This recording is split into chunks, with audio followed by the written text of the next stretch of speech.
بسم اللہ الرحمن الرحیم۔ السلام علیکم محترم ناظرین۔ جدید دور میں جہاں آج ہم نے زمین کا کونا کونا چھان مارا ہے، یہاں تک کہ ہم دوسرے سیاروں پر بھی قدم رکھ چکے ہیں، لیکن پھر بھی یاجوج ماجوج کی جائے رہائش ہم کیوں نہیں ڈھونڈ سکے؟ یاجوج ماجوج کے بارے میں بے تحاشا افسانوی باتیں بھی مشہور ہیں کہ جس کی وجہ سے عام لوگ تو یاجوج ماجوج کو انسانی مخلوق ہی سمجھتے۔ کیا یہ بات درست ہے کہ یاجوج ماجوج کی قومیں حضرت حوا کے بغیر ہی حضرت آدم علیہ السلام کے نطفے سے پیدا ہوئی تھیں؟ آئیے آج یاجوج ماجوج کی قوموں کا ذکر قرآن اور حدیث کی روشنی میں کرتے ہیں۔ سب سے پہلے تو بات کرتے ہیں کہ ان قوموں کی تخلیق کیسے ہوئی۔ اس بارے میں علامہ حافظ ابن حجر عسقلانی فتح الباری میں ایک ضعیف روایت حضرت کعب رضی اللہ عنہ کے حوالے سے پیش کرتے ہیں کہ یاجوج ماجوج حضرت آدم کی اولاد میں سے ہیں کہ ایک دفعہ ان کا نطفہ زمین میں گھل مل گیا اور زمین میں پھر ان کی تخلیق ہوئی۔ مصنف اس روایت کو خود یہی کہہ کر جھٹلا دیتے ہیں کہ انبیاء کرام احتلام سے پاک ہوتے ہیں، اس لیے یہ ممکن نہیں ہے، اور ویسے بھی یہ ایک بہت ضعیف روایت ہے کہ جس کی سند صحیح نہیں۔ مختلف روایات اور تاریخی کتابوں سے جو ثابت ہے وہ یہ ہے کہ یاجوج ماجوج دو قبیلے تھے جو کہ حضرت نوح علیہ السلام کے بیٹے یافس کی اولاد میں سے تھے۔ یاجوج اور ماجوج دو سردار تھے جنہوں نے ایک دوسرے کی بہنوں سے شادی کی اور قسم کھائی کہ وہ اب اپنے خون میں ملاوٹ نہیں کریں گے، اس لیے انہوں نے اپنے بیٹے بیٹیوں کی شادیاں بھی آپس میں ہی کی۔ ان کی نسل بہت پروان چڑھی۔ کہا جاتا ہے کہ ان کی عورتیں ایک ہی حمل بیک وقت 4 بچے جنتی تھیں، جس کی وجہ سے ان کی نسل بہت زیادہ پھیل گئی۔ یہ انسان ہے یا کافر ہے، یہ جس جاندار کے پاس سے گزرتے ہیں اسے کھا جاتے تھے۔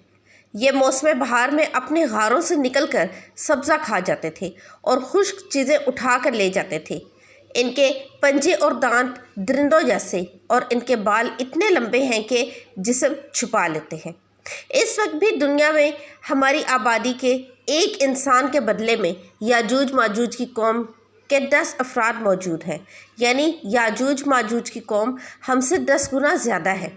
صحیح بخاری کی حدیث نمبر 3348 کی روایت ہے کہ نبی کریم صلی اللہ علیہ وسلم نے فرمایا، ہر 1000 میں 999 جہنمی ہوں گے۔ تمہیں بشارت ہو، وہ ایک آدمی تم میں سے ہوگا اور 1200 ہی یاجوج ماجوج کی قوم سے ہوں گے۔ پھر نبی کریم صلی اللہ علیہ وسلم نے فرمایا، اس ذات کی قسم جس کے ہاتھ میں میری جان ہے، مجھے امید ہے کہ تم امت مسلمہ تمام جنت والوں کے 1/3 ہوگے۔ اس حدیث سے ہم اندازہ لگا سکتے ہیں کہ یاجوج ماجوج کی تعداد کتنی ہوگی۔ تاریخی شواہد سے معلوم ہوتا ہے کہ لوگ شمال مشرقی ایشیا میں زندگی بسر کرتے تھے اور اپنے وحشیانہ حملوں کے نتیجے میں ایشیا کے جنوبی اور مغربی علاقوں میں مصیبت برپا کرتے تھے۔ بعض تاریخ دانوں نے ان کے رہائشی علاقوں کو ماسکو اور توبلسے کے آس پاس بتلایا ہے، اور بعض کا خیال ہے کہ یاجوج ماجوج کا شہر تبت اور چین سے بحیرہ منجمد شمالی تک اور مغرب میں ترغستان تک پھیلے ہوئے تھے۔ قیامت کی 10 عظیم نشانیوں میں سے ایک یاجوج ماجوج کا ظہور بھی ہے۔ اللہ پاک قرآن مجید میں فرماتا ہے، یہاں تک کہ یاجوج اور ماجوج کھول دیے جائیں گے اور وہ ہر بلندی سے دوڑتے ہوئے آئیں گے۔ یاجوج اور ماجوج کا وجود ذوالقرنین کے عہد سے تعلق رکھتا ہے۔ ذوالقرنین ایک بہت ہی نیک صفت انسان اور ایک عظیم بادشاہ تھے۔ اللہ تعالیٰ نے انہیں قوت اور طاقت سے نوازا تھا اور انہوں نے مشرق سے مغرب تک اپنی حکومت قائم کر لی تھی۔ تمام بادشاہوں اور ممالک پر انہی کی متعلق العنانی تھی اور انہوں نے مشرق اور مغرب کے دور دراز کے سفر طے کیے۔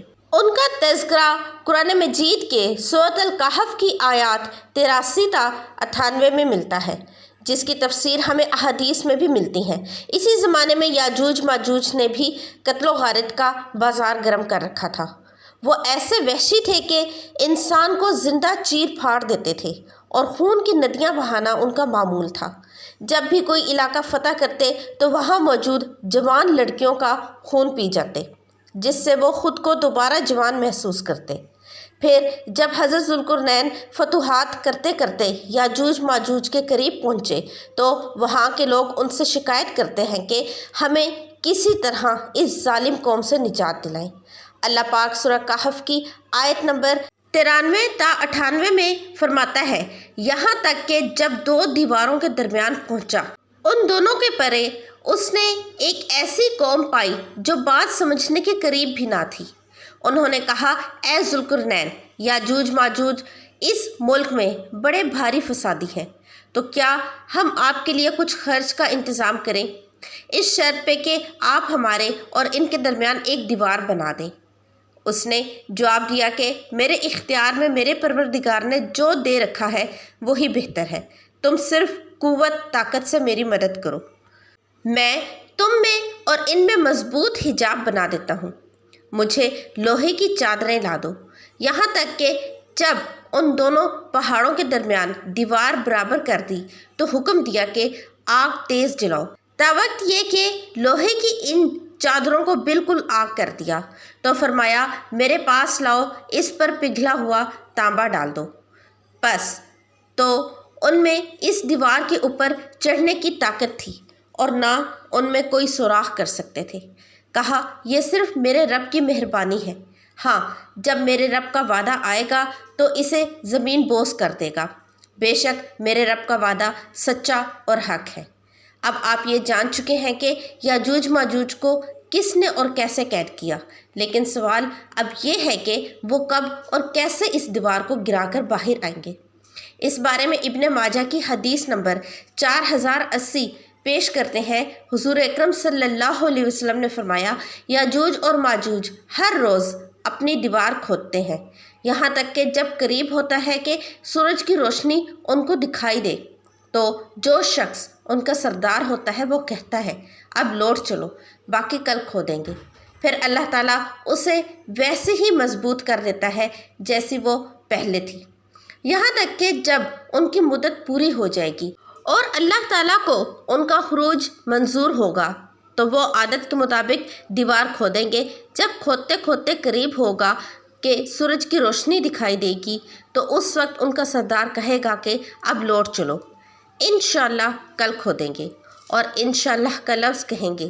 چنانچہ اس دن وہ لوٹ جائیں گے اور دیوار اسی حال پر رہے گی جیسے وہ چھوڑ کر گئے تھے۔ پھر وہ صبح آ کر اسے کھودیں گے اور اسے کھود کر باہر نکلیں گے۔ محدثین اور مفسرین میں یاجوج ماجوج کی قوم اور ذوالقرنین کی دیوار کے حوالے سے بہت سے اختلافات پائے جاتے ہیں۔ اب تک 5 ایسی دیواریں سامنے آ چکی ہیں جن کے بارے میں قیاس کیا جاتا ہے کہ ان کے پیچھے یاجوج ماجوج کو قید کیا گیا ہے۔ ان میں سے ایک دیوار چین بھی ہے، لیکن یہ عام مسالے سے بنی ہوئی ہے۔ یمن میں دیوار مارب کے بارے میں بھی سد ذوالقرنین ہونے کا گمان کیا جاتا ہے، لیکن یہ سیلاب روکنے کے لیے بنائی گئی تھی۔ کفکار میں دریائے خضر اور بحر اسود کے درمیان دیوار کی طرح کا پہاڑی سلسلہ شمال اور جنوب کو الگ کرتا ہے۔ یہاں ایک لوہے کی دیوار بھی نظر آتی ہے جس کے بارے میں لوگ قیاس کرتے ہیں کہ یہی ذوالقرنین کی دیوار ہے۔ ایک صحابی نے رسول اللہ صلی اللہ علیہ وسلم سے عرض کیا کہ میں نے اس دیوار کو دھاری دار چادر کی طرح دیکھا ہے جس کی ایک دھار سرخ اور ایک کالی ہے۔ اس پر آپ صلی اللہ علیہ وسلم نے فرمایا، واقعی تم نے اس کو دیکھا ہے، باقی یہ دعویٰ کہ سائنس کی ترقی کی وجہ سے اب دنیا کا کوئی چپا چھپا نہیں بچا، یہ دعویٰ غلط اور بے دلیل ہے۔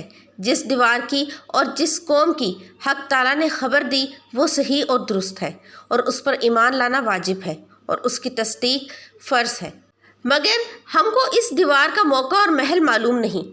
بلا شبہ عقلاً یہ ممکن ہے کہ ہمارے اور ان کے درمیان بڑے بڑے سمندر اور بڑے بڑے پہاڑ حائل ہوں۔ اب سوال یہ پیدا ہوتا ہے کہ پہلے دجال کا ظہور ہوگا یا پھر یاجوج ماجوج کا۔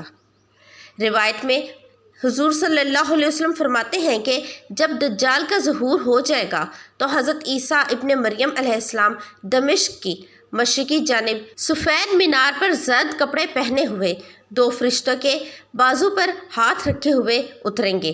ان کی سانس کی بھاپ جس طرح جس کافر کو بھی پہنچے گی وہ ہلاک ہو جائے گا۔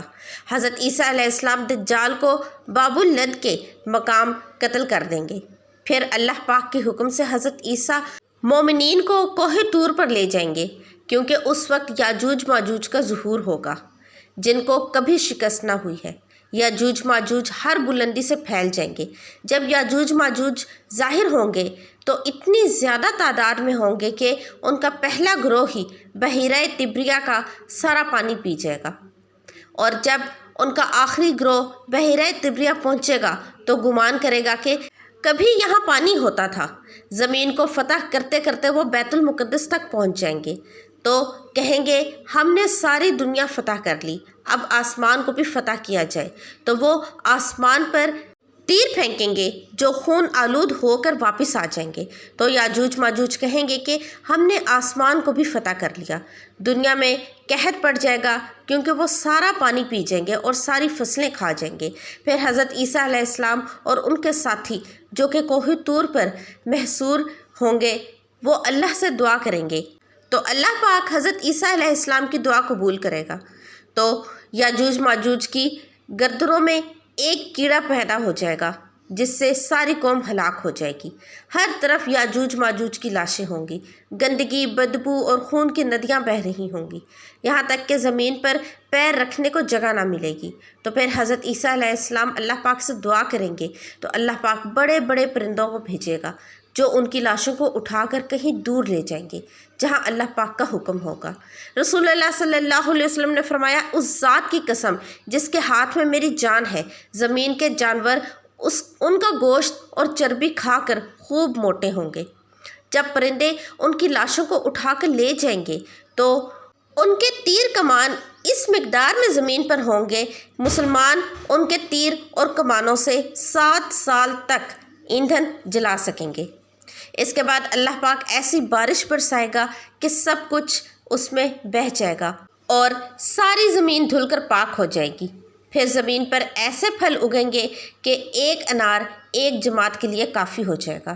دودھ میں ایسی برکت ہوگی کہ ایک اونٹنی کا دودھ ایک بڑی جماعت کے لیے کافی ہوگا، ایک بکری کا دودھ ایک گھرانے کے لیے کافی ہوگا۔ پھر کئی سال تک لوگ ایسے ہی رہیں گے۔ پھر اللہ پاک ایک ٹھنڈی ہوا بھیجے گا جو سارے مومنین کی جانیں لے لے گی، اور باقی لوگ گدھوں کی طرح کھلے عام زنا کریں گے۔ ظلم زیادتی پھیل جائے گی، پھر انہی لوگوں پر قیامت برپا ہوگی۔ محترم ناظرین، کامنٹ سیکشن میں اللہ کے 99 ناموں میں سے ایک نام ضرور ٹائپ کیجیے گا۔ ویڈیو کو لائک اور چینل کو سبسکرائب بھی کیجیے گا۔ ملتے ہیں نئی ویڈیو میں۔ اللہ حافظ۔